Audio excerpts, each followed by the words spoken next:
जो टॉपिक है ये है कि हम जो एरर्स हैं उनको बैक प्रोपोगेट करके किस तरह लर्निंग करवा सकते हैं। ठीक है, लर्निंग से मुराद ये है कि वेट्स में अपडेशन होना या बेहतर वेट्स आना जो हमें बेहतर आउटपुट दे।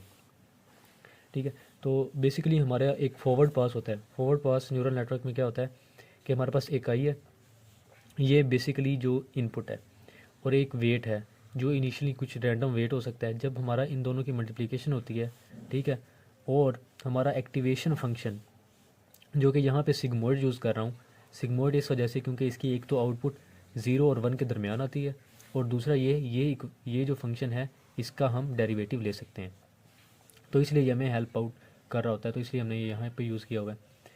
और जब हमारे पास आई W1 से मल्टीप्लाई होगा तो हमारे पास, और इस पे हम अपना सिग्मोइड अप्लाई करना जाएगा, फिर A1 W2 से मल्टीप्लाई होगा और ये वैल्यू यहाँ पे आ जाएगी, और फिर हम सिग्मोइड चलाएंगे तो A2 आ जाएगा। इसे हम एक्टिवेशन फंक्शन या स्टेप फंक्शन कह सकते हैं।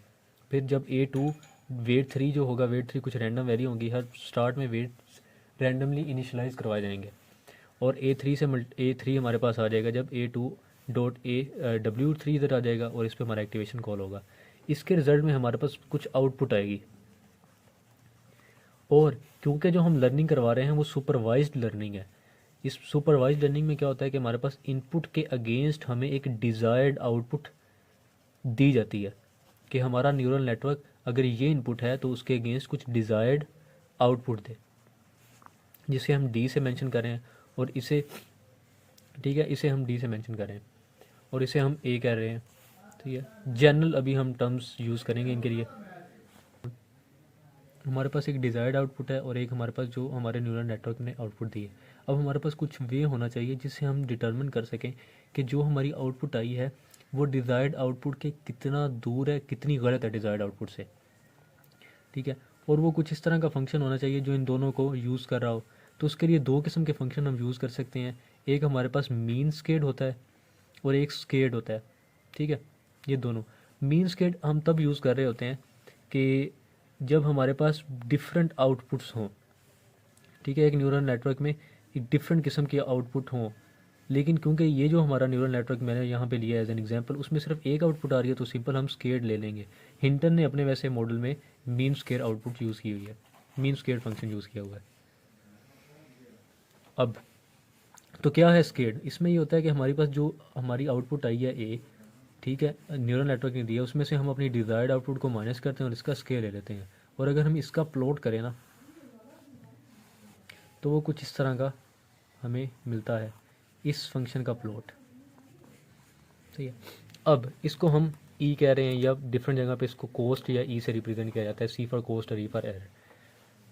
अब अगर हम ये पूरी इक्वेशन देखें ना अपनी, तो अब हमने हमारे बैक ऑफ द माइंड क्या चल रहा है कि हमने जो ई है इसको मिनिमाइज़ करना है।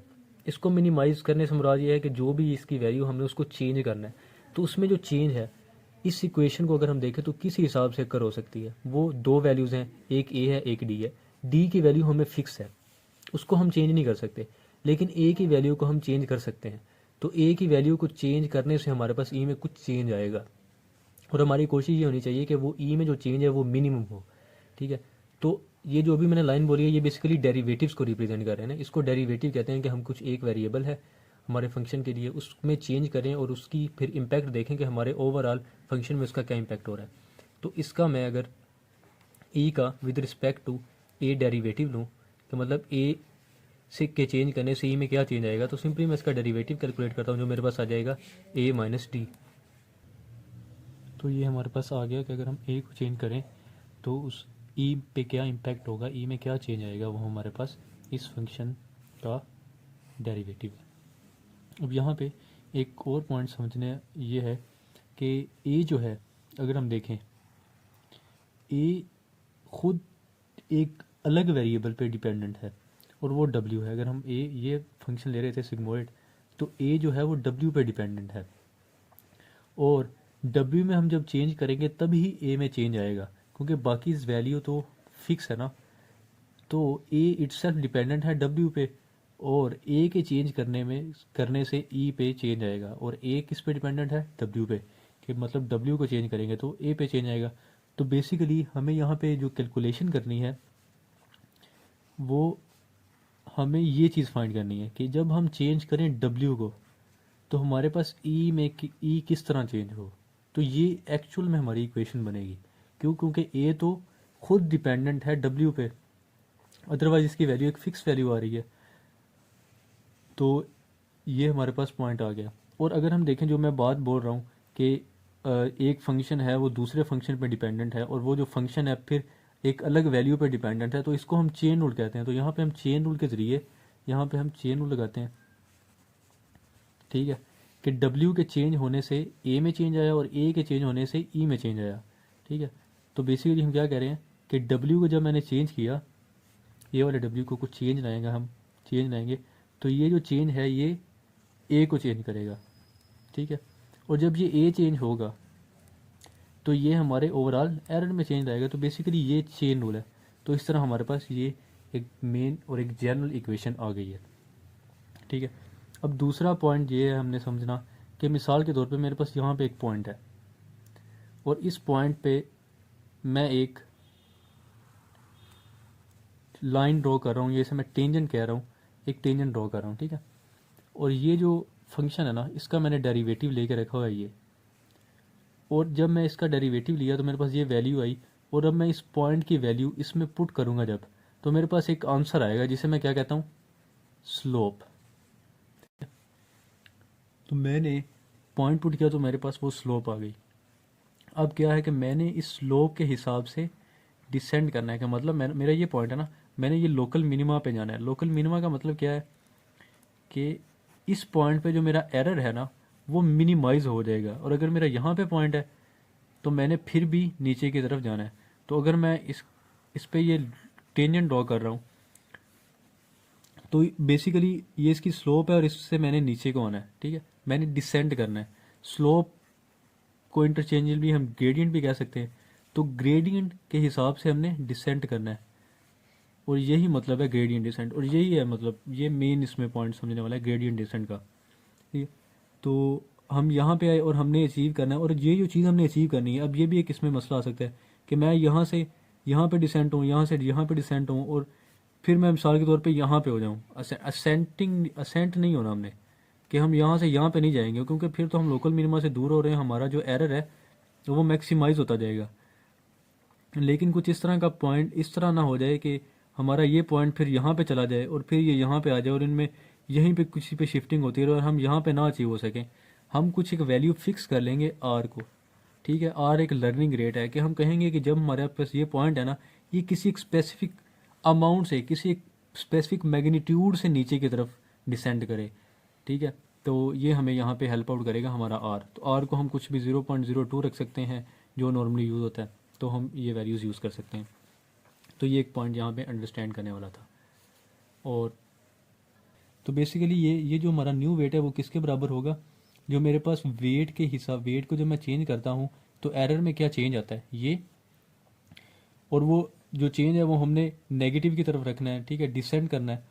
और उसको मैं जब लर्निंग रेट कुछ स्पेसिफिक कर लिया कि इतने हिसाब से वो चेंज आए, जो ये वाली मेरे पास पूरी वैल्यू आई है, इसको जब मैं ओल्ड वेट में से माइनस कर दूंगा तो मेरे पास उस पॉइंट के लिए न्यू वेट आ जाएगा। तो बेसिकली ये हमारा एक जनरल फार्मूला है, और ये जो वैल्यू है ये पहले बता चुका हूँ, ये बराबर होती है इसके, किस तरह होती है वो मेंशन कर दिया बाय चेन रूल। तो बेसिकली ये था। अगर सपोज मैंने वेट जो है 3 वो फाइंड करना है, ये वाला न्यू वेट इसका लाना है, तो किस तरह लाऊंगा, जो हमारे पास प्रीवियस इक्वेशन थी कि हम ओल्ड वेट में से कुछ लर्निंग रेट को मल्टीप्लाई कर रहे थे कि उस वेट का हमारे एरर पे क्या इम्पैक्ट है। तो W3 का हमारे एरर पे क्या इम्पैक्ट है, वो उसको जब हम लर्निंग रेट जो हमने कुछ वैल्यू फिक्स की होगी, कुछ मैग्नीट्यूड फिक्स किया होगा, उससे मल्टीप्लाई करके हम पुराने वेट में से माइनस कर देंगे तो हमारे पास न्यू वेट आ जाएगा। और W3 है, W3 को चेंज करने से जो एरर में चेंज है वो किसके बराबर है, कि जब मैं W3 को चेंज करूँ तो मेरे पास A3 में क्या चेंज आता है, और जब मैं A3 को चेंज करूँ तो मेरे पास E में क्या चेंज आता है। तो बेसिकली ये हमारे पास W3 के लिए इक्वेशन बन जाएगी। अब सपोज जैसे हमने ये न्यू वेट फाइंड करी है 3 के लिए, तो अब 2 के लिए हम किस तरह फाइंड करेंगे, ठीक है। तो वो हमारे पास बराबर होगा कि W2 जो न्यू था उसमें से W2 जो ओल्ड है उसमें से हम माइनस कर देंगे कुछ लर्निंग रेट, और W2 किस तरह चेंज कर रहा है E को। और अगर हम यहाँ पे देखें जब हम W2 को चेंज करेंगे तो वो A2 चेंज होगा, और जब A2 चेंज होगा तो हमारे पास A2 चेंज होगा तो हमारे पास A3 में इम्पैक्ट आएगा, ठीक है। और A3 जब चेंज होगा तो वो किस हिसाब से A3 में चेंज E को किस तरह चेंज कर रहा है, तो ये वैल्यू हम यहाँ पे पुट कर देंगे तो हमारे पास W2 न्यू के लिए वैल्यू आ जाएगी। और सेम जब हमने इस वेट के लिए फाइंड करना है कि इसमें क्या वैल्यू आए, क्या अपडेशन हो, क्या एडजस्टमेंट हो, तो उसके लिए हम क्या करेंगे, जो हमारा पहला जो ओल्ड वाला वेट था, ठीक है, उसमें से हम माइनस कर देंगे वही कि W1 में चेंज ई में किस तरह चेंज को इम्पेक्ट कर रहा है, ठीक है। तो यहाँ पे W1 A1 में चेंज लाएगा, A1 A2 में चेंज लाएगा, A2 जो है हमारे पास A3 में लाएगा, और A3 हमारे पास हमारे एरर फंक्शन में चेंज लाएगा। W1 ने A1 में लाया, A1 का जो चेंज है वो किस तरह A2 को कर रहा है, A2 का चेंज A3 को किस तरह चेंज कर रहा है, और A3 किस तरह हमारे पास ओवरऑल एरर फंक्शन में चेंज कर रहा है। तो बेसिकली जब हमारे पास ये प्रोपोगेशन हो गई, एरर हमने क्या किया, हमने एरर को बैक में प्रोपोगेट किया, और हमारा जो न्यूरल नेटवर्क है उसके वेट्स ने लर्न किया, मतलब हमारे जो न्यूरल नेटवर्क है उसकी लर्निंग हुई। जो यहाँ से हमने यहाँ तक पास करते हैं इसको फॉरवर्ड पास कहते हैं। फिर जब यहाँ से हम एरर को बैक में प्रोपोगेट करते हैं तो उसे बैक प्रोपोगेशन कह रहे होते हैं। तो सिंपली यही एक बेसिक सा मॉडल था जो इस एग्जाम्पल से समझाने की मैंने कोशिश की। होप सो आपको समझ आ गई होगी।